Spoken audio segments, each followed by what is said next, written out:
Thunder. Well, at least they call me that. I am Patrick Henry. I was born May 29, 1736, in Virginia, Hanover County. When I was in college, I studied to be a lawyer. I became one after college, and I was best with criminal cases. I was known for my patriotic speeches. One of my speeches was, "Is life so dear and peace so sweet as to be purchased by the price of chains and slavery?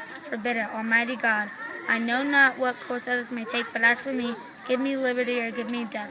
From 1786 to 1787, I ran for governor. I was elected 3 more times. From 1764, I was elected to the House of Burgesses.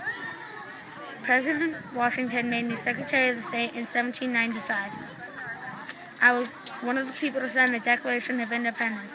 I was married to Sarah Shelton. I died June 6, 1799 in Red Hill, Virginia.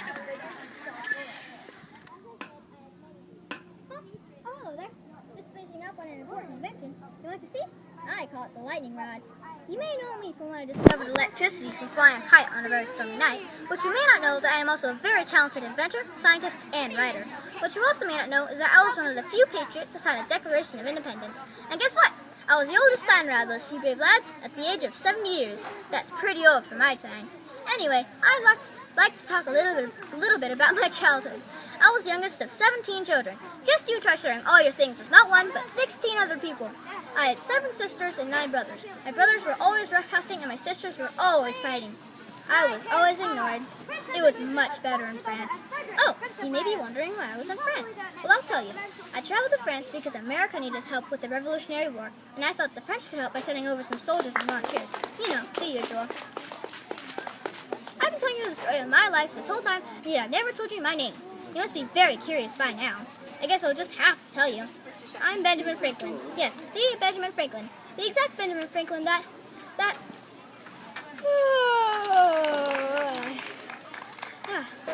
I'm getting tired of talking so much. Well, I'm almost 80, and I should probably get back to my invention. Hello, my wonderful children. All of you may know me as Martha Washington. My middle name is Dandridge. I was born on June 2nd, 1731. I grew up in Williamsburg, Virginia. I grew up on a wealthy plantation and a healthy plantation. When I was 18, I married Daniel Park Custis. He was a handsome young man, wealthy man, and he was 20 years older than me. He managed our estate, which was more than 17,000 acres. When I moved on with George Washington, Daniel was like, "Boo-hoo-hoo, I miss my wife." But I didn't care. I moved on. George would always come back with me and lie down on the couch with me. We moved to Mount Vernon with our children. George and I never had any children of our own. We adopted 2 of our young grandchildren. They're Francis and Daniel. They died in childhood when their father died. They didn't die before their dad. They died 1 year after. I came up with a title for the present wives, but it never happened. It was ruined. I died when I was 89 years old. George Washington died when he was 82 years old. February 14, 1799. That's pretty late for somebody back in the East. Listen, my children, and you shall hear of the life of Paul Revere.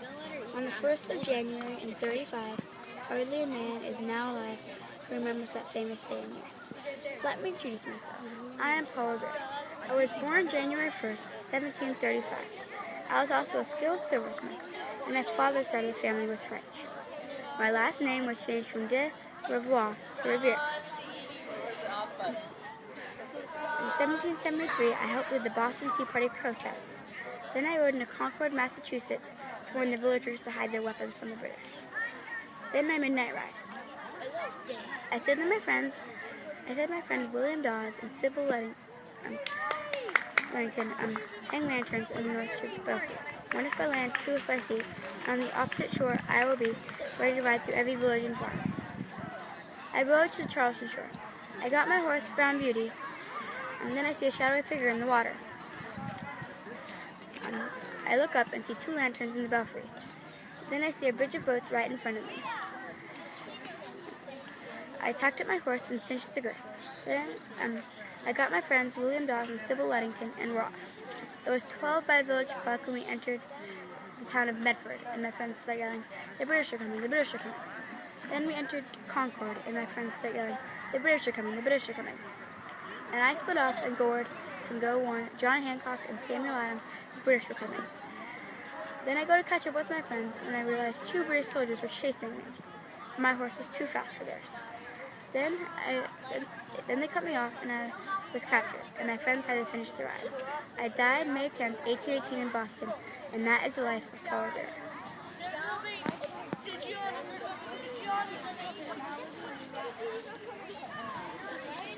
Hello there. My name is Mary Hayes McCollins, but please, call me Molly. Molly Pitcher. I was born in the year 1756, and the reason I got my name Molly Pitcher is because I served pictures of water to the people in the war. And yes. Well, that's enough about me. How about my lovely husband, William Hayes? Can we go back to class, Carson? Well, that's how I got my real middle name. When he worked in the Battle of Monmouth with me, and when he died in that war, I was very devastated. But instead of going boo hoo hoo, I miss my husband and bragging about it just to get attention.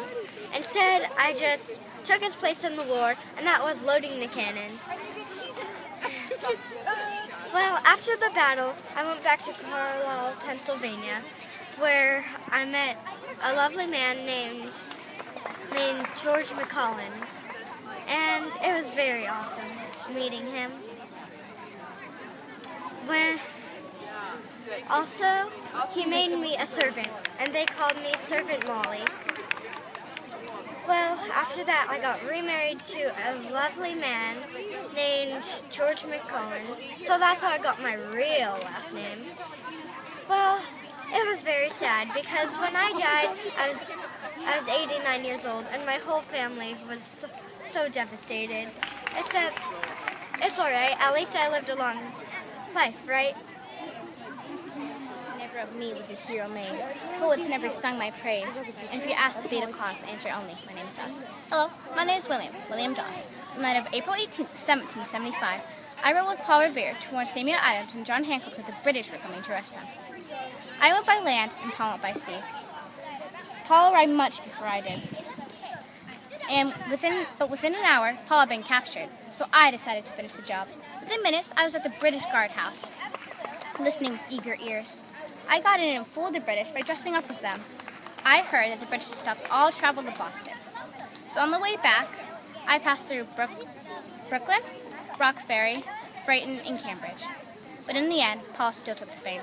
You may wonder why Paul took the fame. You see, I was a shoemaker in a not-so-successful business, but Paul, he was a silversmith with a very well-known and successful business, a Masonic Lodge membership, and he was very popular and connected very well with people. So in the end, Paul was a hero, and I went back to just being a forgotten shoemaker. Hello. Better get an army. Sorry. Are the Hessians back? Better get an army. Oh, hello. I'm George Washington. I was born on February 22nd, 1732. As most of you know, I was the one who chopped down the cherry tree. That was a fake story, but I still am very honest. I moved to Mount Vernon with my brother Lawrence when I was 16. But when he died, I owned Mount Vernon by myself. I married a widow named Martha.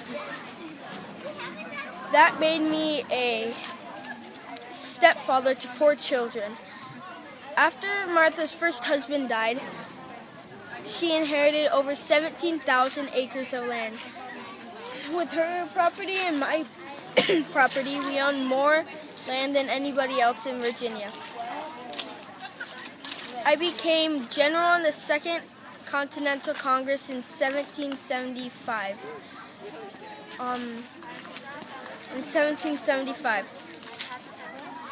Because they recognized my military experience and leadership.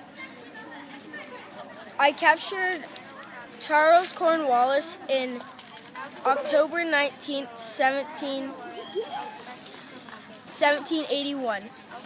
Finally, the war had ended. I headed home to rest with my wife, Martha. Then I